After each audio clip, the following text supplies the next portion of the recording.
Hey, to Indiana, because Luke Oh, Goody you're going coming to out go there. blazing. Oh, you're going there. You're going there. I'm got to. All right. That So, is. Yeah. Tee up, so Rob. what happened last night for the people that have apparently been sleeping under a log? Indiana got absolutely humiliated in their own building, and I don't think there's any other way to phrase it. Right? They were down by as many as 30 points in the first half. I think at one point it was 52-22. The effort on that end of the floor was completely non-existent. Like we've all seen that one viral clip of like the fast break that led to like a defensive possession where it was clear that no one in Indiana actually gave a damn about trying to get a stop. That was coming off of a 25-point loss to Iowa 3 days beforehand.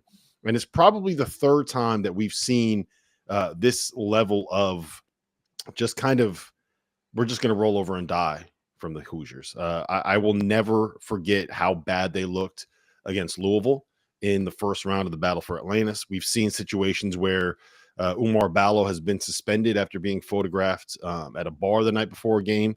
There were players that were allegedly out at the Kilroy's blackjack tables. Kilroy's, I'm telling you. Kilroy's. Look, That's taking better men down. I could guarantee it. Yeah, it's just there is a lot going on there. They spent $5 million in NIL to be able to get this is what they've done against top 50 KenPom opponents. Number 50 Penn State they beat.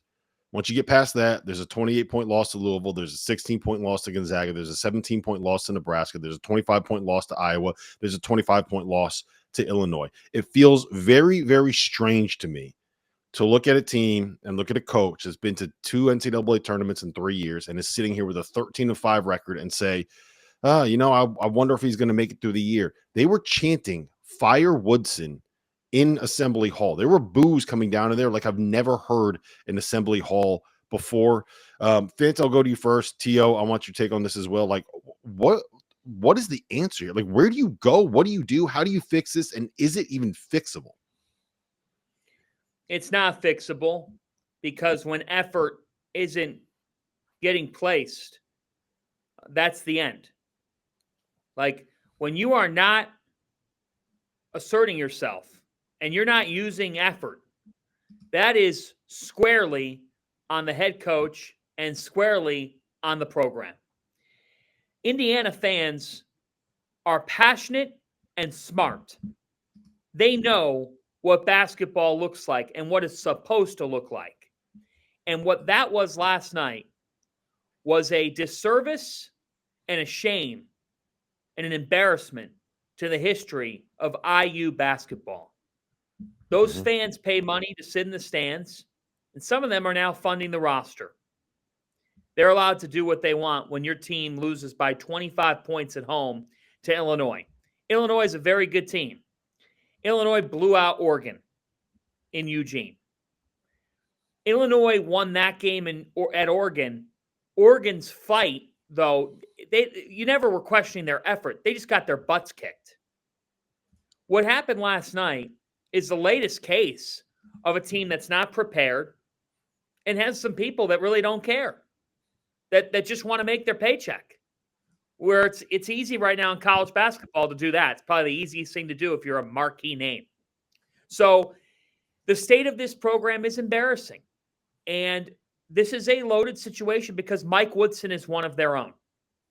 So some people are going to have to put their big boy pants on and acknowledge the fact that this isn't working and that the end is pretty much inevitable. Last night, for me, signified the end. There's still time left in the season, and maybe they provide a moment here or there. But in a game that you really needed, you no-showed. And there are multiple clips from that game where I am beyond befuddled at the lack of effort from some players who are so much better than that. You might get paid today, but the way that some guys played for them last night, this is coaching aside. One, have some pride for yourself. Two, are you not trying to get paid in future years? You're losing money when you play that way. T.O., real quick before you go, I would agree that this feels like the beginning of the end. I do think there's still time for Woodson to turn it around. I don't believe that he will because this is what their schedule is coming up. at Ohio State, at Northwestern, Maryland at home, at Purdue, at Wisconsin, Michigan at home, at Michigan State, and then UCLA at home and Purdue at home. Good luck. Because I think if you get 2 wins out of that next run of 9 games, then you're probably doing pretty well if you're Indiana right now at this point. Yeah, tough situation all the way around. I think this is a long time coming, and it kind of goes back to, and I hate to agree with Jeff, but some of these guys that have been NBA coaches and are NBA guys, they don't realize that you're managing everything. And it is a different level. You aren't just coach, and I'm speaking from experience here. You're not just coach. You're babysitter. You're part-time tutor. You're making sure guys don't get in trouble away from the floor. I mean, there's a lot going on, and you can't just trust that the guy's going to show up and do his job. It's not where it's at. These guys are getting paid. Sure, they're still very young men. They're young people, and they're still figuring their way out through this world. So, like, it's tough. The thing that bothers me and always bothers me is when you're getting shit kicked by 30 points, don't start a fight then. Mm-hmm. When Well you're said. getting crushed, don't start a fight when you're down 30. Because Well said. where was that fight in the first 30 minutes of the game? Right. Right? Like, the fight should have been there the whole time. To me, that's where it gets really embarrassing for the players. If you're not gonna show up, all well and good. Don't double down and be like, yeah, I'm a tough guy. No, you're not a tough guy. You've been getting your ass handed to you royally by a bunch of 18 and 19-year-old young guys, despite that $5 million in NIL. And if you guys remember, I said Indiana didn't have NIL last year. I was really wrong. I was wrong. They paid a lot of money for this roster.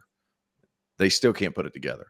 So I don't know if it's Bloomington. I don't know what's going on, but this is tough stuff. And it is the beginning of the end. I thought the beginning of the end was in the Bahamas, to be honest with you. Mm-hmm. After they no-showed down there, I thought that was kind of the thing, like, oh no, this isn't going to go well. People are going to get impatient, and I'm not sure where you go. Now I think we're smack in the middle of it, and it's going to get uglier before it gets pretty. Yeah, I think I don't want this to sound like I'm coming out and defending Woodson, because at a certain point, if you can't get your players ready to play, that is on you. That's part of the job of being a coach, is to make sure that you guys are ready to play. I also think that Umar Balo's got to take a long look in the mirror, man. And he's going to take a lot of heat for this, and he deserves a lot of heat for this because of the way that last night played out.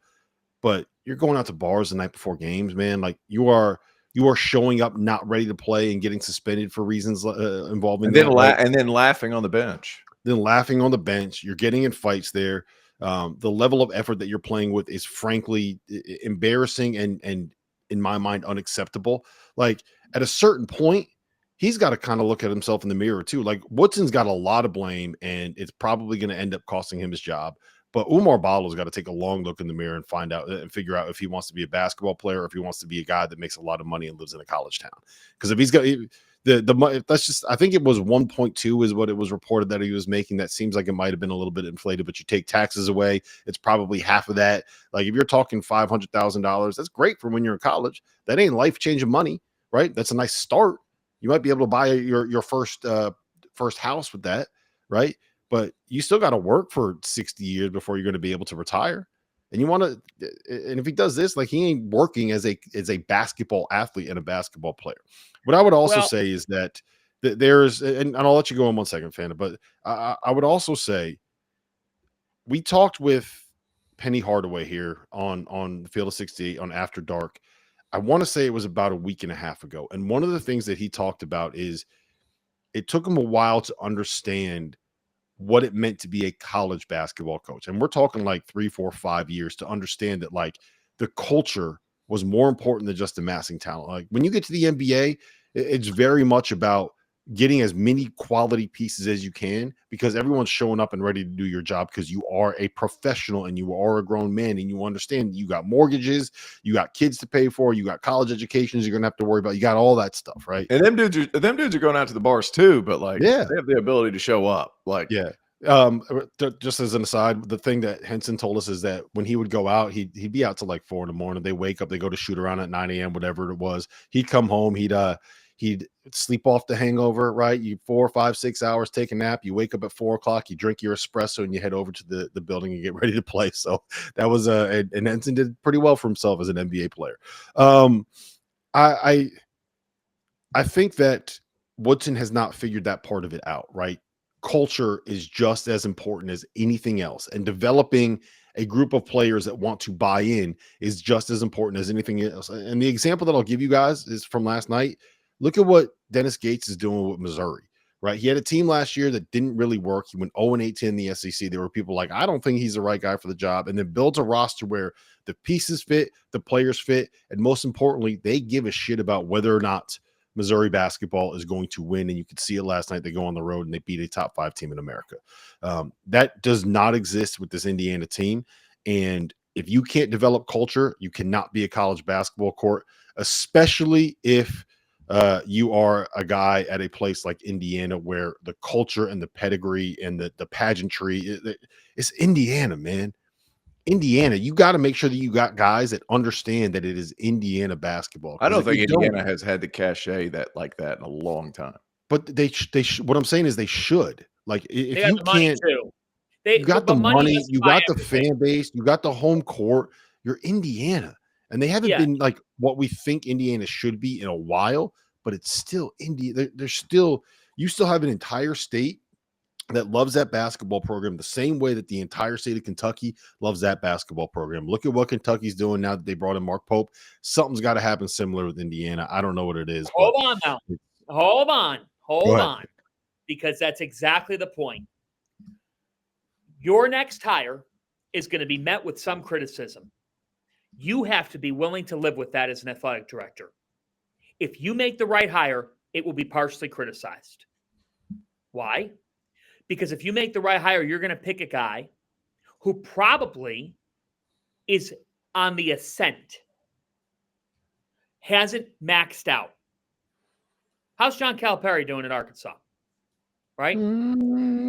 First time he's been 0-4 in conference play since 1988-89. So not terrible. Well. I was born in 88. The thing is, you may have to go with the non-sexy person for the betterment of your overall program.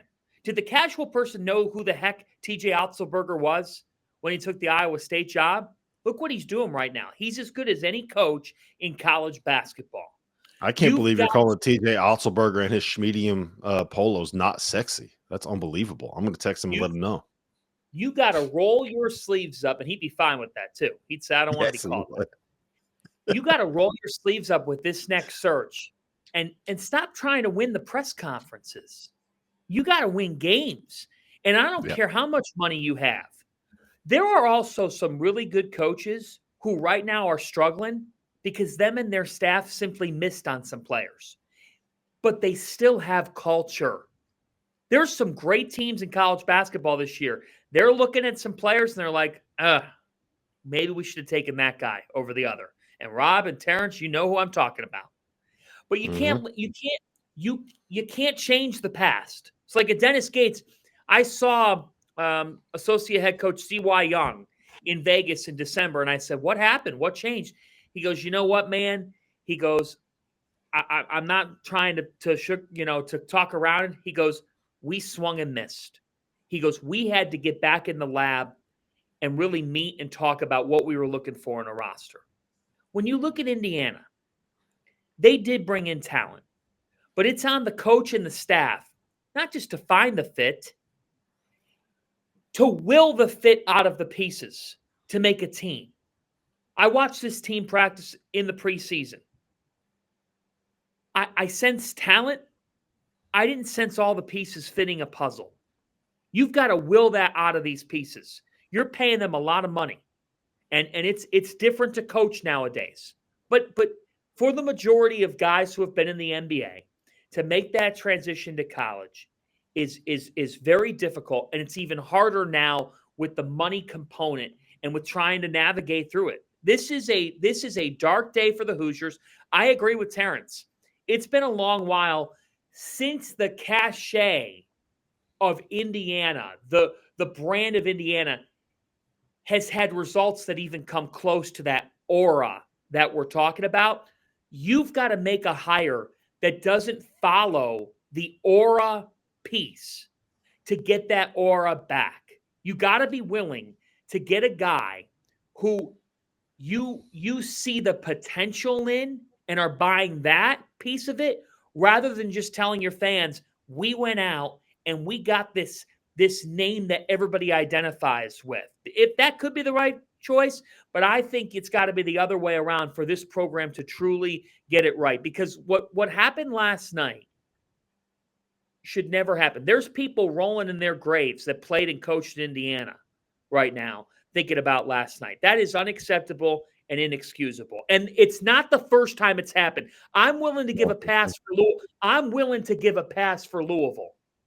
That last night on your home floor, have some respect, man, for yourselves.